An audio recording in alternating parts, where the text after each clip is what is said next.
Bismillahirrahmanirrahim. Assalamualaikum warahmatullahi wabarakatuh. Innal hamdalillah nahmaduhu wa nasta'inuhu wa nastaghfiruh wa na'udzu billahi min shururi anfusina wa min sayyiati a'malina. May yahdihillahu fala mudilla lahu wa man yudlil fala hadiya lahu. Ashhadu an la ilaha illallah wahdahu la syarika lah wa ashhadu anna Muhammadan abduhu wa rasuluh.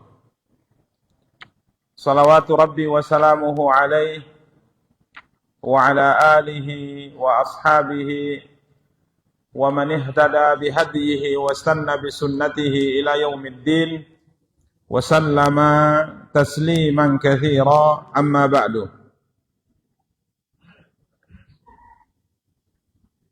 Ikhwani wa akhawati kaum muslimin, kaum muslimat, rahimani wa rahimakumullahu jami'ah. Alhamdulillah, puji dan syukur senantiasa kita ucapkan untuk Allah Subhanahu wa ta'ala atas nikmat dan karunia yang diberikan oleh Allah Subhanahu wa ta'ala untuk kita semua. Salawat beserta salam semoga senantiasa dilimpahkan oleh Allah Subhanahu wa ta'ala untuk junjungan dan panutan kita Nabi Allah yang mulia Muhammad sallallahu alaihi wasallam. Ikhwani wa akhawati kaum muslimin, kaum muslimat, rahimani wa rahimakumullahu jami'ah. Biidznillah, pada kesempatan yang berbahagia kali ini kita akan kembali melanjutkan kajian dan pembahasan kita, mencoba untuk mengkaji dan menjelaskan Kitab Tauhid karya Syekh Muhammad ibn Abdul Wahhab rahimahullahu ta'ala, yang pada pertemuan yang lalu alhamdulillah kita telah menyelesaikan pembahasan bab ke-44 dari karya beliau ini, babun man sabbad dahra faqad adzallah. Bab barang siapa yang mencela masa, mencela waktu, mencela cuaca, maka hakikatnya ia mencela Allah. Hakikatnya ia menyakiti Allah Subhanahu wa ta'ala. Kemudian penulis membawakan beberapa dalil dalam pembahasan ini. Yang pertama, apa yang difirmankan oleh Allah Subhanahu wa ta'ala dalam surat Al-Jathiyah ayat ke-24, di mana Allah Subhanahu wa ta'ala menukil tentang ucapan sekaligus keyakinan orang-orang musyrik dahulu terkait dengan ad-dahr, terkait dengan masa, terkait dengan zaman atau waktu, di mana mereka berkata, waqalu ma hiya illa hayatuna ad-dunya namutu wa nahya wa ma yuhlikuna illa ad-dahru. Di mana mereka berkeyakinan bahwa kehidupan yang mereka dapatkan serta kematian yang akan mereka alami tidak lain dan tidak bukan hanya karena masa saja. Mereka menafikan bahwa di alam semesta ada yang menentukan dan yang mengatur. Mereka menafikan bahwa di alam semesta yang mengatur dan yang menentukan adalah Allah Subhanahu wa ta'ala. Jadi tatkala seorang itu hidup karena memang sudah masanya hidup, dan tatkala seorang itu mati karena memang sudah masanya mati. Padahal kehidupan dan kematian dan semua pergerakan yang ada di alam semesta yang menentukannya adalah Allah Subhanahu wa ta'ala. Kemudian para ikhwah dan akhwat yang dimuliakan dan dirahmati Allah, dalil yang kedua yang dibawakan oleh penulis adalah hadis yang diriwayatkan dari Abu Hurairah radhiyallahu anhu dari Nabi kita yang mulia sallallahu alaihi wasallam, beliau bersabda, Allah tabaraka wa taala berfirman, hadis qudsi, qala Allah taala, yu'dini ibnu Adam yasubbu ad-dahra wa ana ad-dahru uqallibu al-laila wan nahar. Di mana Allah Subhanahu wa taala berfirman bahwa anak Adam telah menyakitinya dikarenakan mereka mencela masa. Mereka mencelah zaman, mencelah waktu, mencelah cuaca. Wa ana dahru, sedangkan aku adalah masa itu. Artinya uqallibul laila wan nahar. Akulah yang mengaturnya, kata Allah Subhanahu wa taala. Sehingga tatkala terjadi sesuatu yang dialami manusia dalam kehidupan mereka di dunia, maka tidak lain tidak bukan itu atas kehendak Allah Subhanahu wa taala. Karenanya tatkala seorang mencela salah satu di antara apa yang terjadi yang dialami oleh dalam kehidupan, hakikatnya ia telah mencela yang menentukannya, yakni Allah Subhanahu wa taala. Karenanya disebutkan dalam riwayat yang lain, Allah Subhanahu wa taala berfirman, la tasubbud dahra, atau Nabi sallallahu alaihi wasallam bersabda, la tasubbud dahra fa innallaha huwad dahru. Janganlah kalian mencela masa, karena sesungguhnya Allah lah yang mengatur masa itu. Sehingga apapun para ikhwah dan akhwat yang dimuliakan dan dirahmati Allah yang kita alami dalam kehidupan, baik berkaitan dengan cuaca misalnya, panaskah atau dinginkah atau yang lainnya, kita tidak boleh mencelanya. Karena yang mentakdirkan itu semua, yang menetapkan itu semua adalah Allah Subhanahu wa taala. Demikian para ikhwah dan akhwat yang dimuliakan dan dirahmati oleh Allah Subhanahu wa taala. Biidznillah, pada kesempatan yang berbahagia kali ini kita akan lanjutkan pembahasan bab berikutnya, bab ke-45. Babun at-tasammi biqadil qudati wa nahwihi. Bab memberi gelar terhadap diri atau orang lain dengan gelar qadil qudat, hakim, semua para hakim, atau bisa diartikan raja, rajanya semua para raja, ya, rajanya semua para raja, atau hakim, semua para hakim. Artinya dialah satu-satunya seorang hakim yang semua hakim tunduk kepadanya. Dia yang menentukan segalanya, sedangkan yang lainnya harus tunduk kepadanya.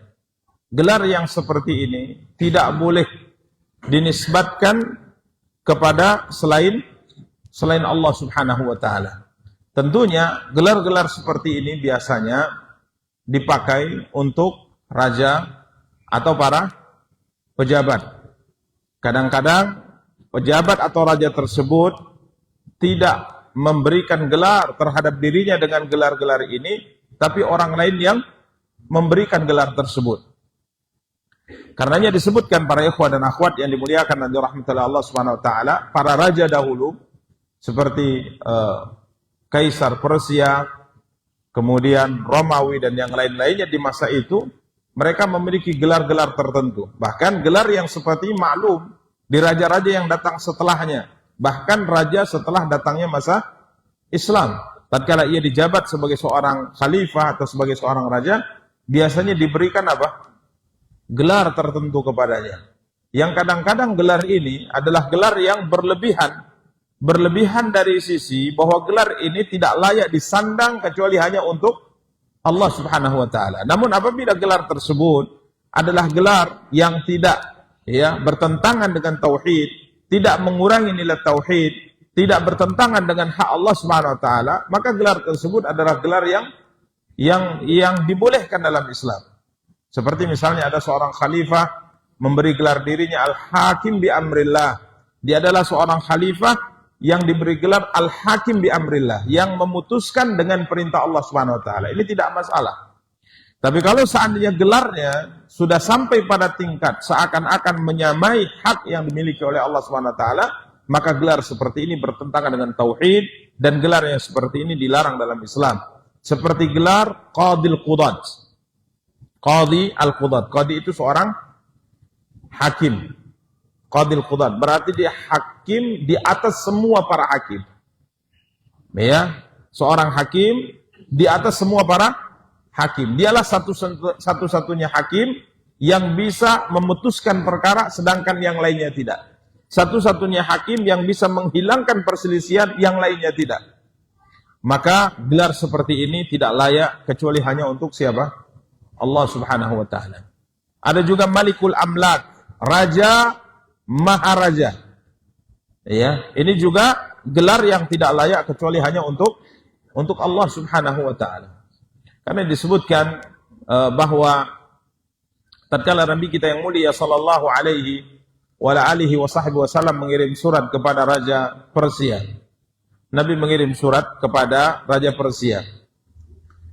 Dan masa itu tidak hanya raja ini yang menerima surat ajakan untuk masuk Islam dari Nabi kita yang mulia sallallahu alaihi wasallam. Banyak raja, bahkan semua raja di dunia saat itu, semua pemimpin di dunia saat itu dikirimi oleh Rasulullah sepucuk surat mengajak mereka masuk ke dalam Islam, mendakwahi mereka agar mereka mau memeluk Islam. Di antara surat yang dikirim oleh Rasulullah sallallahu alaihi wasallam saat itu adalah kepada Raja Persia. Layaknya surat yang lainnya, Rasulullah sallallahu alaihi wasallam tatkala menulis surat tersebut, maka beliau mengawalinya dengan kalimat min Muhammad Rasulullah, dari Muhammad Rasulullah. Bismillahirrahmanirrahim, dari Muhammad Rasulullah kepada fulan. Maka disebutkan misal kepada Kaisar Raja Romawi, kepada Kisra Raja Persia, kepada Raja Habasyah, kepada Raja Yaman, kepada penguasa negeri ini, daerah ini, dan seterusnya.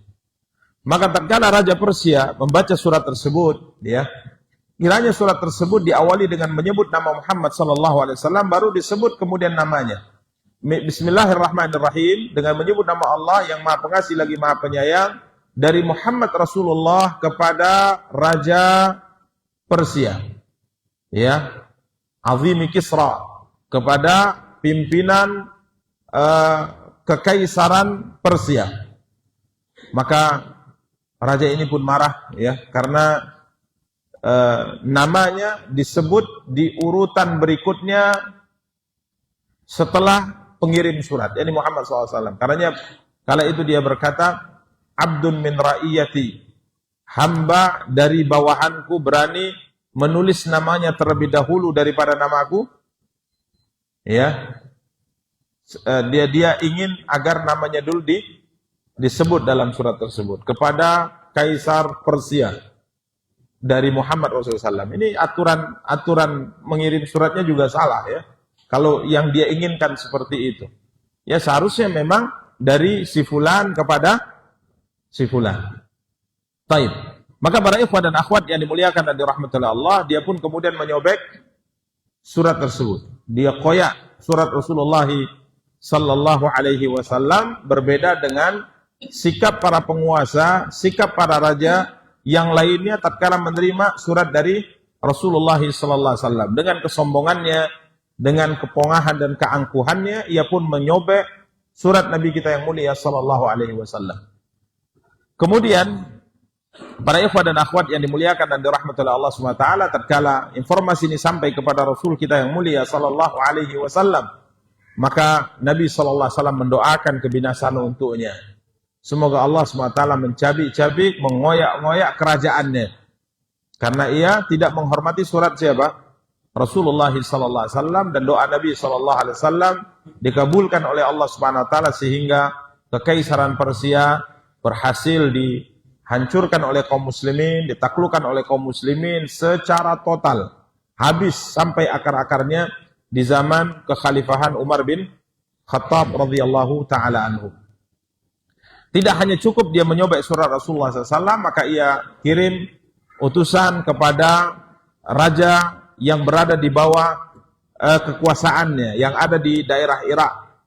Dia meminta agar kiranya mengirim utusan, menjemput Muhammad yang mengirim surat ini kepada saya dengan paksa. Jemput Muhammad dengan paksa, bawa dia kemari. Maka penguasa tersebut mengirim 2 utusan. Penguasa tersebut mengirim 2 utusan ke kota Madinah dengan tugas khusus. Ya, tugasnya adalah menjemput Rasulullah dengan paksa. membawa Rasulullah untuk bertemu dengan Kaisar Persia. Sampailah mereka di Madinah. Ya, sampailah dua utusan ini, dua orang yang kuat ini, dua tentara khusus ini sampai di Madinah, kemudian bertemu dengan Rasulullah sallallahu alaihi wasallam. Maka keduanya berkata, sungguhnya Raja Maha Raja kami. Maka kala itu Nabi SAW mengatakan, itu gelar tidak layak kecuali hanya untuk Allah Subhanahu wa ta'ala. Itu gelar tidak layak hanya untuk Allah Subhanahu wa ta'ala. Maka kemudian keduanya menyampaikan bahwa raja tersebut memerintahkan kami untuk menjemput paksa kamu. Ayo ikut. Maka Nabi SAW tersenyum. Kala itu Nabi SAW katakan, pergilah terlebih dahulu, besok datang lagi. Maka malam itu Allah Subhanahu wa ta'ala infokan kepada Rasulullah, kabarkan pada Rasulullah, bahwa raja yang meminta agar menjemput Nabi malam itu dibunuh oleh anaknya. Maka besoknya mereka datang, kemudian Rasulullah SAW mengatakan, sungguhnya Allah telah membunuh raja kalian malam tadi. Allah telah membunuh raja kalian malam tadi dengan adanya pemberontakan yang dipimpin oleh anaknya, anak kandungnya sendiri. Maka keduanya mengatakan, hati-hati dengan ucapanmu wahai lelaki. Ya, hati-hati dengan ucapanmu wahai lelaki. Kalau tidak percaya, kata Rasulullah, silakan kalian berdua pulang dan lihat apa yang terjadi. Intinya, para ikhwah dan akhwat yang dimuliakan dan dirahmati Allah Subhanahu wa taala, gelar yang seperti ini tidak layak kecuali hanya untuk Allah Subhanahu wa taala. Karenanya di sini disebutkan babun at-tasammi biqadil qudati wa nahwi. Bab memberi gelar dengan gelar-gelar seperti qadil qudat, hakimnya para hakim. Ini adalah gelar yang bertentangan dengan pengagungan seorang muslim terhadap Allah Subhanahu wa taala.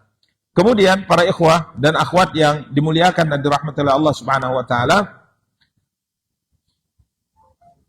beliau kemudian membawakan dalil dalam pembahasan ini, hanya satu dalil ya.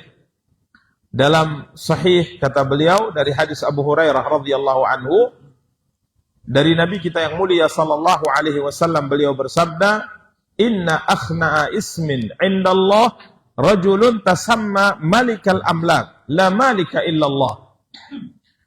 Sesungguhnya gelar yang paling buruk di sisi Allah Subhanahu wa taala, ya, inna akhna ismin indallah, sesungguhnya gelar yang paling buruk di sisi Allah adalah seorang lelaki yang menggelari dirinya dengan malikal amlak, raja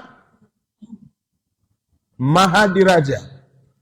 Artinya dia adalah rajanya semua para raja. Ini adalah gelar yang paling buruk di sisi Allah.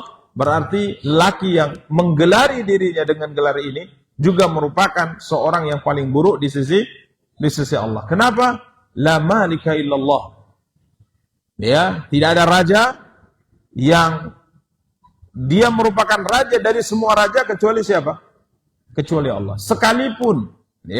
Sekalipun banyak raja-raja di dunia merasa bahwa dia adalah yang bisa mengatur dan melakukan apa yang dia kehendaki. Tapi tetap seorang muslim berkeyakinan bahwa yang bisa mengatur dan melakukan apapun yang dikehendaki olehnya, tidak ada seorang pun yang bisa melakukannya kecuali siapa? Kecuali Allah Subhanahu wa taala. Ya, kalau di dunia banyak orang mengaku, tapi nanti di akhirat Allah Subhanahu wa taala akan tunjukkan bahwa tidak ada kuasa kecuali kuasanya. Disebutkan dalam banyak riwayat ya, para ikhwan dan akhwat yang dimuliakan dan dirahmati Allah, Allah Subhanahu wa taala akan meletakkan bumi di jarinya. Allah Subhanahu wa taala akan meletakkan langit di jarinya. Ya, kemudian Allah Subhanahu wa taala akan menggoncang alam semesta ini. Ya, saat itu tidak ada seorang makhluk pun yang hidup.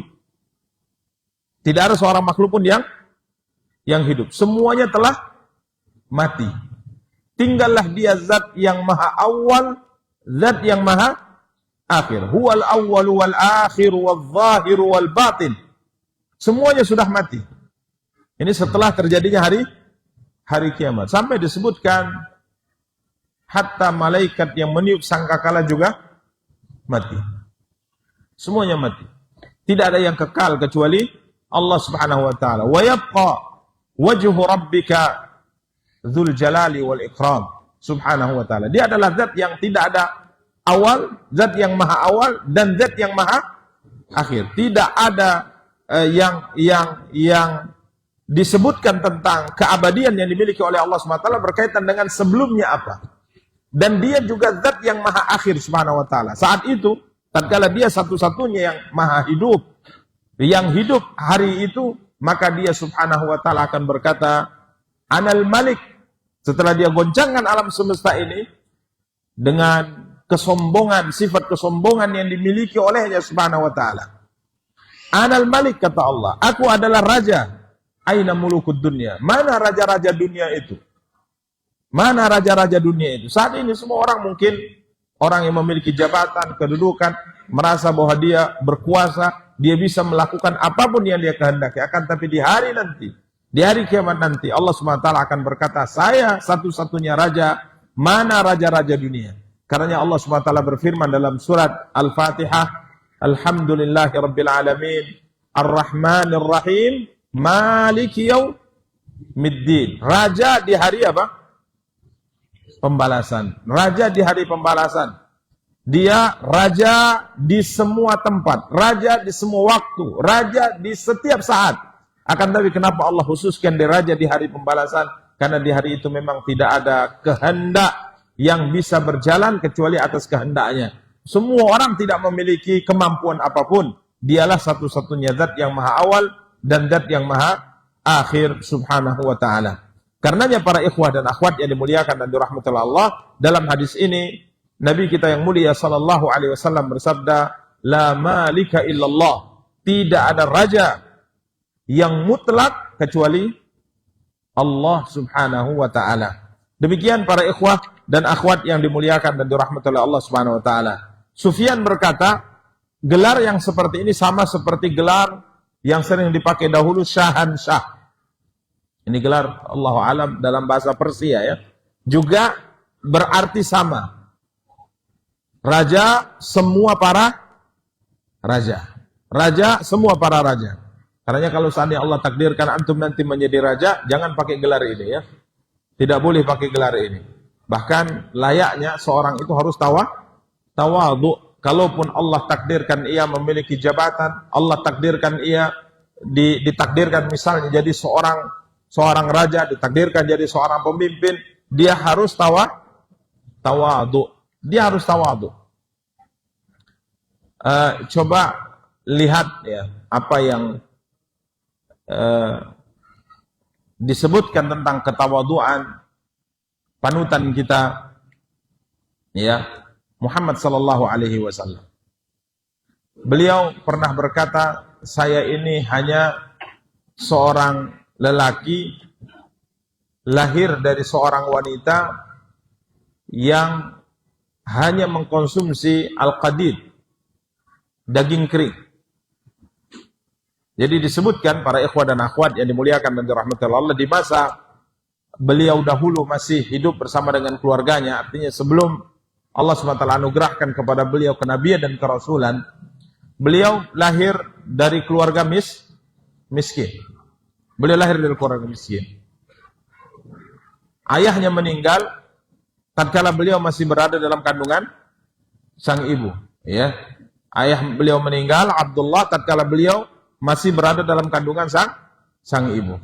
Beliau lahir dalam keadaan yatim dan ayahnya tatkala meninggal, Abdullah tatkala meninggal tidak meninggalkan harta warisan kecuali hanya beberapa ekor unta saja. Disebutkan ada dalam sebagian sejarah 5 ekor unta saja. Ya, berbeda dengan mungkin keturunan-keturunan atau anak-anak yang sekalipun yatim tapi ayahnya punya harta yang banyak, apalagi dilihat dari sisi kabilah yang sangat terhormat yang dimiliki oleh Nabi kita yang mulia sallallahu alaihi wasallam. Jadi dia hanya memiliki ditinggalkan 5 ekor unta. Kemudian juga hanya seorang budak sahaya perempuan, namanya Barakah Al-Habasyiyah atau Ummu Aiman radhiyallahu anha. Sehingga beliau tumbuh besar dewasa dalam keadaan miskin. Bahkan tatkala umur beliau mencapai 6 tahun, ya, ibu beliau apa? Meninggal. Ya, ibu beliau meninggal. Apa 4 tahun ya? 4 tahun atau 6 tahun? Taib. 6 tahun ya. Ibu beliau meninggal, kemudian tatkala umur beliau mencapai 8 tahun kakek beliau meninggal. Artinya kondisi beliau sangat memprihatinkan. Karenanya setelah Allah berikan kepada beliau kemuliaan dan kemuliaan, beliau berkata, saya ini hanya seorang anak, hanya seorang laki yang dahulunya lahir dari seorang wanita yang mengkonsumsi apa? Daging kering. Orang kaya dahulu di masa jahiliyah tidak ada yang makan daging kering. Kalau mereka pingin makan daging, maka tinggal sembelih. Karena di belakang rumahnya, di tempat gembalaannya, mungkin ribuan unta, ribuan kambing. Jadi kalau dia mau makan, tinggal sembelih daging yang masih apa? Masih segar dia makan. Bahkan mungkin kalau sisa dia buang atau dia beri kepada orang yang mau. Bagi orang-orang yang miskin saat itu, maka tatkala dia dapat daging yang saat itu mungkin tidak ada kulkas, tidak ada pengawet dan yang lainnya, maka tidak ada pilihan bagi mereka kalau dapat daging banyak kecuali harus mengeringkannya, harus menjemurnya. Ini orang-orang miskin. Jadi daging kering itu hanya dimakan oleh orang miskin. Ini menunjukkan ketawaduan beliau sallallahu alaihi wasallam. Karenanya Adi bin Hatim radhiyallahu taala anhu tatkala beliau datang ke Madinah, yang akhirnya beliau ikrarkan keislamannya di hadapan Rasulullah SAW, beliau berjalan bersama dengan Rasulullah SAW, tiba-tiba datang seorang budak wanita, memegang Rasulullah SAW, menahan Rasulullah SAW, kemudian mengatakan, ya Muhammad, saya ada keperluan khusus denganmu, ya Muhammad, saya ada keperluan khusus yang harus saya bicarakan sekarang juga denganmu, ya Muhammad. Maka apa kata Adi bin Hatim? Nabi kita yang mulia sallallahu alaihi wasallam kala itu mengikuti ya apa yang diminta, ya mengabulkan apa yang diminta oleh budak wanita ini. Nabi sallallahu alaihi wasallam meminggir sedikit kemudian berbicara empat mata dengan budak wanita ini. Padahal beliau adalah utusan Allah. Beliau adalah pilihan Allah SWT dan beliau adalah orang yang menundukkan banyak kabilah saat itu. Maka seketika Adi bin Hatim mengatakan, ini menandakan beliau bukan raja. Ini menandakan beliau bukan apa? Bukan raja. Ini adalah nabi yang jujur, seorang nabi yang benar yang diutus oleh Allah Subhanahu wa taala. Ketawaduan ini akhirnya berpengaruh juga pada Abu Bakar radhiyallahu taala, berpengaruh pada Umar bin Khattab, berpengaruh pada Utsman bin Affan, dengan kepada Ali bin Abi Thalib dan kepada sahabat-sahabat beliau sallallahu alaihi wasallam. Sehingga sekalipun ya mereka sampai pada tingkat yang sangat luar biasa daripada kedudukan dan jabatan sebagai seorang khalifah seperti Umar bin Khattab radhiyallahu taala yang menghancurkan dua kekaisaran kerajaan terbesar di zaman itu, Kaisar Persia dan Romawi, akan tapi ketawaduan itu masih terlihat pada diri beliau radhiyallahu taala. Ya, begitu juga dengan Abu Bakar radhiyallahu taala dan sahabat-sahabat yang lain. Jadi gelar-gelar ya, gelar-gelar yang melampaui batas, gelar-gelar yang seakan-akan menyamai dengan Allah Subhanahu wa taala, ini ditentang oleh Islam sebagai bentuk pengagungan kita terhadap siapa? Terhadap Allah Subhanahu wa taala. Dan biasanya orang yang sudah sampai pada jabatan tertentu kalau dipuji, padahal dia tahu pujian itu adalah bertentangan, diberi gelar padahal gelar itu bertentangan, dia malah senang dan dia tidak membantah. Adapun Nabi kita yang mulia sallallahu alaihi wasallam tatkala beliau dipuji dengan pujian-pujian yang sangat tinggi, beliau mengatakan, la tutruni kama atratin nasara ibnu Maryam.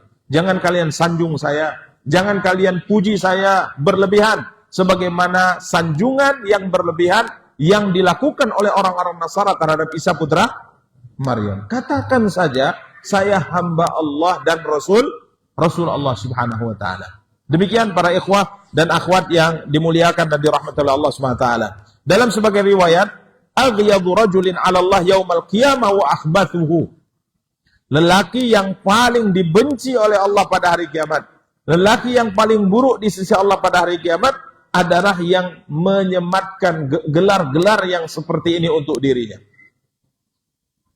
Jadi Allah akan rendahkan tatkala dia membanggakan dirinya, tatkala ia membanggakan dirinya melebihi kapasitasnya, maka Allah hukum dia dengan kebalikannya. Disebutkan di sini, aghyadu rajulin 'ala Allah yaumal qiyamah wa akhbathuhu, beliau mengatakan qaulu akhna yani awdha. Yani orang yang paling rendah di mata Allah, orang yang paling rendah di sisi Allah adalah orang yang memberi gelar untuk dirinya dengan gelar-gelar seperti ini. Jadi dia hendak membesarkan dirinya, Allah hukum dia dengan kebalikannya. Ya. Dan ini sunnatullah al-jaza min jinsil amal. Balasan sesuai dengan perbuatan yang kita lakukan.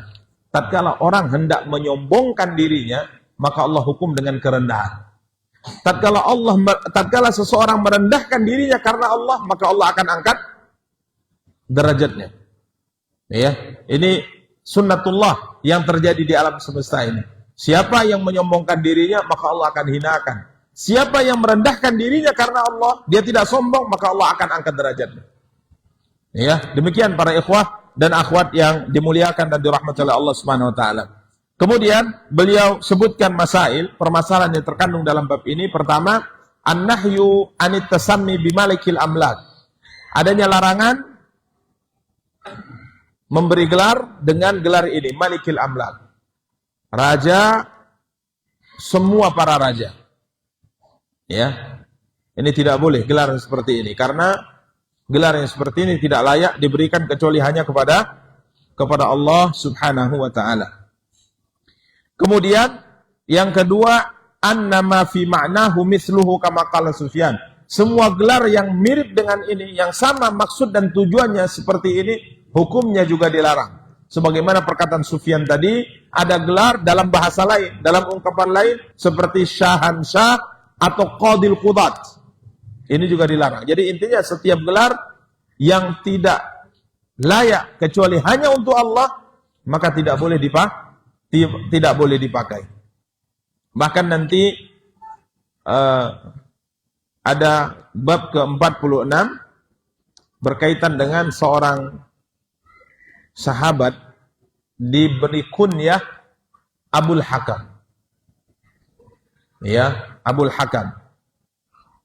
Kalau diterjemahkan secara bebas, bapaknya pemberi putusan.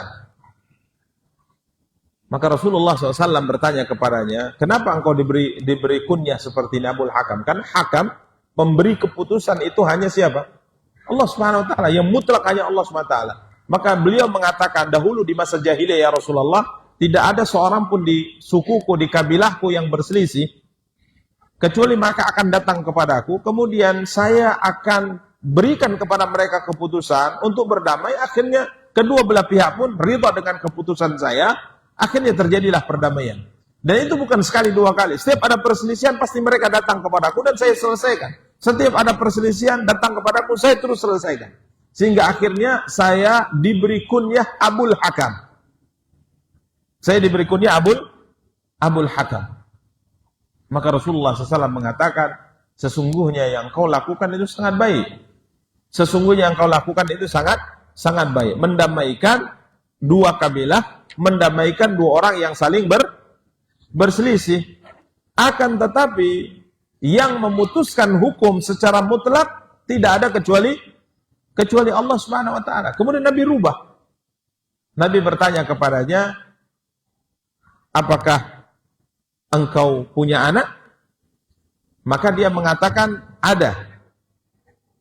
Ya, saya punya anak, satu Suraih, kemudian yang kedua Muslim, ini namanya, kemudian yang ketiga Abdullah.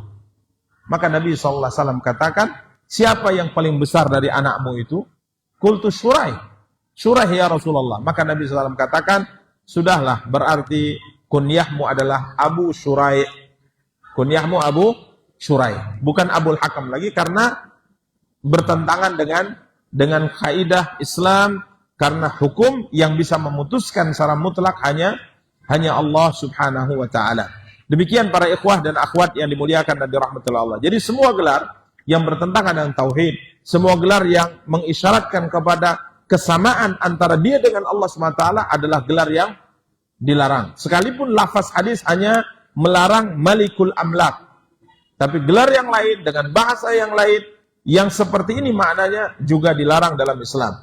Demikian para ikhwah dan akhwat yang dimuliakan dan dirahmati Allah. Kemudian yang ketiga, masail yang ketiga, at-tafattunu lit-taghlili fi hadha wa nahwihi ma'al qat'i bi anna al-qalba lam yaqsid ma'na.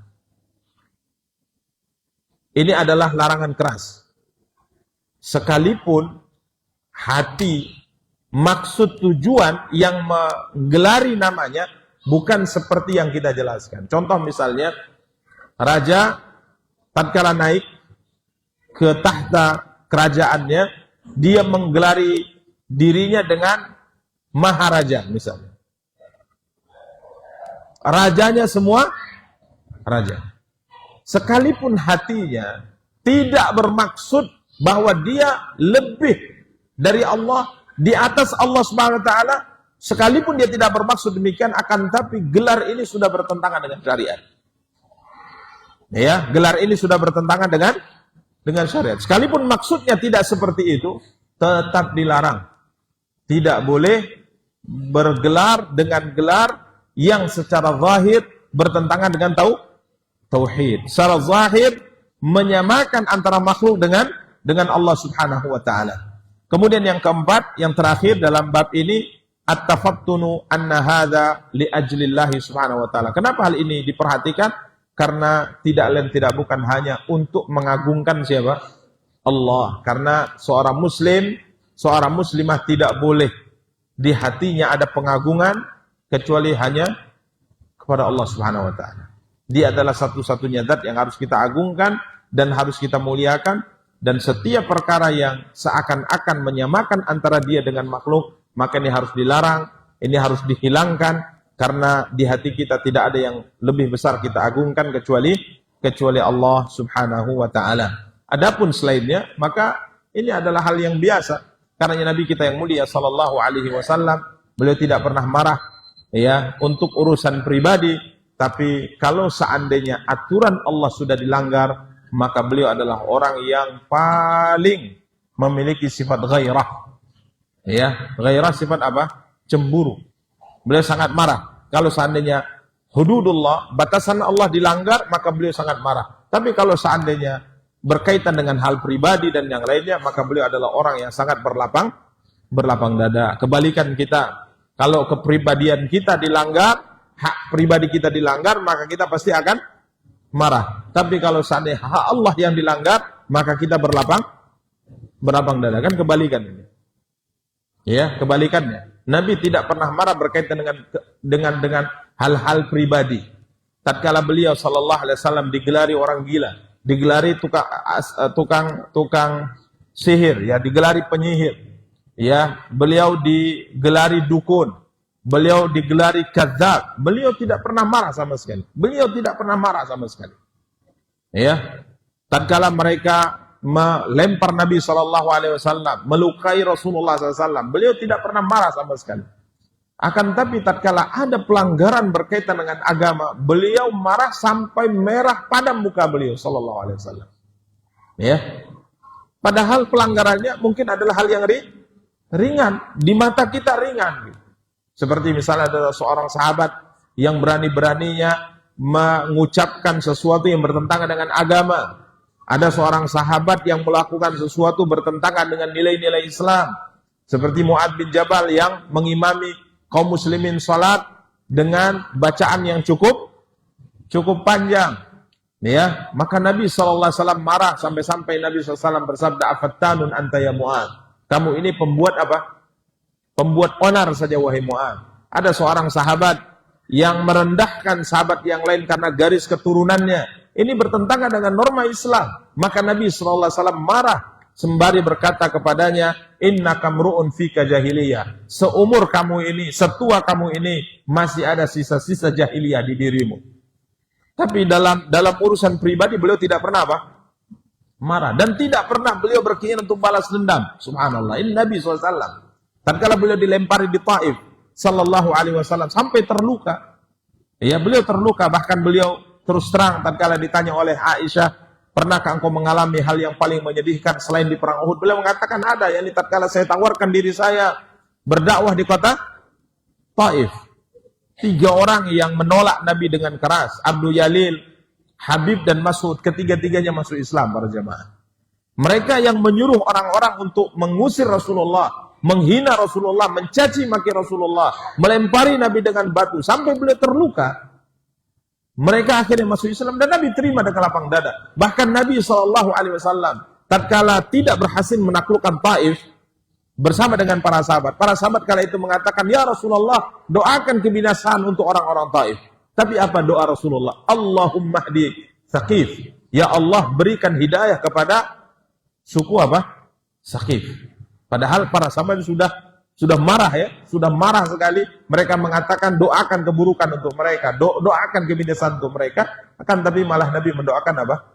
Kebaikan untuk mereka. Ini Nabi kita yang mulia sallallahu alaihi wa ala alihi wa sahbihi wasallam. Karenanya poin yang keempat ini adalah kita memahami kenapa gelar seperti ini dilarang dalam Islam. Karena seorang muslim tidak boleh mengagungkan di hatinya kecuali hanya Allah SWT. Dia harus muliakan Allah, dia harus bela Allah, dia harus sucikan Allah, dia harus besarkan dan agungkan Allah. Karena setiap sesuatu yang mengarah kepada penyamaan antara makhluk dengan Allah, ini hendaknya dihilangkan, hendaknya dijauhi, hendaknya ditentang, hendaknya dijelaskan kesalahannya. Demikian para ikhwah dan akhwat yang dimuliakan dan dirahmati oleh Allah SWT. Kemudian bab ke 46, ya kurang lebih sama, memuliakan nama-nama Allah dan merubah nama dikarenakan itu. Ini yang kita sebutkan tadi sebagai bentuk pengagungan kita kepada Allah. Kalau selama ini mungkin ada nama dan gelar yang seakan-akan menyamakan antara makhluk dengan Allah, maka kita hilangkan atau kita rubah. Ya, ini kaitannya sama dengan bab ke 45 tadi yang kita ceritakan bahwa ada seorang yang di masa jahiliyah tatkala kabilahnya berselisih, maka selalu datang kepadanya dan selalu terselesaikan. Maka akhirnya Nabi SAW mengatakan, kenapa mereka memberi gelarmu Abul Hakam? Dia mengatakan, ya karena itu ceritanya ya Rasulullah. Tidak ada perselisihan kecuali saya berhasil menyelesaikannya, sehingga mereka memberi saya kunyah atau gelar Abul Hakam. Maka Nabi mengatakan, bagus sekali. Yang kau lakukan itu bagus. Akan tetapi namamu, gelarmu, kunyahmu itu tidak baik. Maka Nabi SAW kemudian merubahnya dengan gelar yang lain atau kunyah yang lainnya, Abu Shuraih. Ya, tidak boleh dengan gelar atau kunyah Abul Hakam. Karena yang memutus perkara secara mutlak hanya Allah Subhanahu wa ta'ala. Kemudian masailnya kurang lebih sama ya. Ihtiram asma'illah wa sifatihi walau lam yaqsid makna. Kita harus memuliakan nama-nama Allah dan sifat-sifat Allah sekalipun hati tidak berniat untuk merendahkan Allah. Tapi kalau secara zahir mengarah kepada hal itu, maka harus dihilangkan dan harus ditentang, harus dijelaskan kebenarannya. Kemudian merubah nama. Kalau seandainya ada nama yang mengarah kepada hal yang bertentangan dengan tauhid, maka harus dirubah. Atau nama-nama yang tidak bagus harus dirubah. Tapi kalau namanya bagus, sekalipun tidak dengan bahasa apa? Arab. Seperti mungkin nama Jawa, nama Melayu, nama Batak, nama yang lainnya. Selama maknanya tidak buruk, tidak bertentangan dengan syariat, maka tidak ada syariatnya untuk dirubah. Tidak ada syariatnya untuk dirubah. Yang dirubah adalah nama yang bertentangan dengan syariat. Ya. Jadi tak perlu, ya tidak perlu merubah nama antum. Kalau nama tadi sudah memiliki makna yang bagus dan tidak bertentangan dengan apa? Syariat. Kemudian yang terakhir, memilih kunyah dengan nama anak yang paling besar. Memilih kunyah dengan anak yang paling besar. Karena Nabi bertanya kepadanya, siapa apakah engkau punya anak? Punya. Syurai, kemudian Muslim, kemudian Abdullah. Siapa yang paling tua dari mereka? Paling besar? Syurai. Maka Nabi SAW katakan, anta Abu Syurai. Jadi kunyah itu kalau mau pakai kunyah dengan memakai nama anak yang paling tua atau paling besar. Demikian para ikhwah dan akhwat yang dimuliakan dan dirahmati Allah. InsyaAllah pada pertemuan yang akan datang kita akan lanjutkan bab berikutnya, babun man hazala bi syai'in fihi dzikrullah awil Qur'an awil Rasul, hukum orang yang menghinakan zikir kepada Allah atau Quran atau Nabi. Ya, merendahkan, menghinakan hal-hal ini hukumnya bagaimana dalam Islam. Kita cukupkan pembahasan kita dengan doa kafaratul majlis. Subhanakallahumma bihamdika asyhadu an la ilaha illa anta astaghfiruka wa atubu ilaik. Wassalamualaikum warahmatullahi wabarakatuh.